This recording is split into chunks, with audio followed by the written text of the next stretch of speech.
హైదరాబాద్ లో ఏసీబీ మరోసారి దాడులు చేసింది. హెచ్ఎండిఏ చీఫ్ ఇంజనీర్ మచ్చు రవీందర్ ఆస్తులపై ఏసీబీ సోదాలు జరిపింది.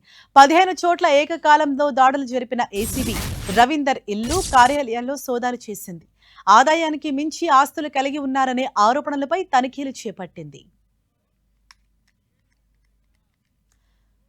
హైదరాబాద్ లో ఏసీబీ మరోసారి దాడులు చేసింది. హెచ్ఎండిఏ చీఫ్ ఇంజనీర్ మచ్చు రవీందర్ ఆస్తులపై ఏసీబీ సోదాలు జరిపింది. ఏకకాలంలో 15 చోట్ల దాడులు చేసిన ఏసీబీ రవీందర్ ఇల్లు, కార్యాలయంలో సోదాలు చేసింది.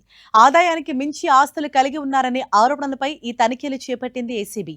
మరింత సమాచారం మా ప్రతినిధి కిరణ్ మనకు అందిస్తారు. కిరణ్, హైదరాబాద్ నగరంలో మరొకసారి ఏసీపీ దాడులు చేస్తున్నట్టుగా చెప్పాల్సి ఉంది. హెచ్ఎండిఏ చీఫ్ ఇంజనీర్ మచ్చు రవీందర్ ఆస్తులకు సంబంధించి కూడా అవినీతి ఆరోపణలు, ఆదాయానికి మించిన ఆస్తులు కూడగట్టనున్న ఒక ఆరోపణ నేపథ్యంలో ప్రస్తుతానికైతే ఏసీపీ అధికారులు ఏకకాలంలో 15 చోట్ల కూడా ఈ సోదాలు సాగుతున్నాయి. ప్రస్తుతానికైతే మనకు అందుతున్న సమాచారం ప్రకారం నానక్రామ్గూడలోని అతడి నివాసంతో పాటు బంధువులు, స్నేహితుల ఇళ్లలో కూడా ఏసీపీ అధికారుల సోదాలు సాగుతున్నట్టుగా సమాచారం. ఎందుకంటే గడిచిన కొద్ది రోజులుగా వివిధ శాఖలకు సంబంధించి కూడా కింద స్థాయి నుంచి ఉన్నత స్థాయి అధికారులకు సంబంధించి ఎవరైతే అవినీతి ఆరోపణలు గడిచిన కొన్నేళ్లుగా వీళ్ళకి సంబంధించి వీళ్ళు పనిచేసిన చోట సంబంధించి కావచ్చు, ఇతర ప్రాంతాలకు సంబంధించి కూడా కొన్ని ఆరోపణలు, అవినీతికి సంబంధించిన ఆధారాలతో సేకరించిన నేపథ్యంలో కూడా ఏసీపీ అధికారులు ఈ సోదాలు చేసినట్టుగా చెప్పవచ్చు. సాక్షాత్తు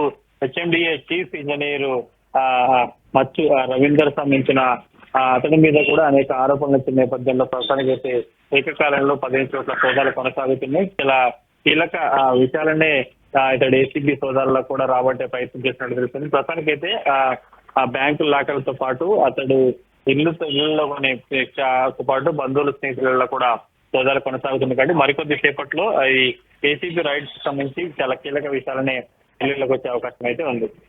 థ్యాంక్ యూ కిరణ్.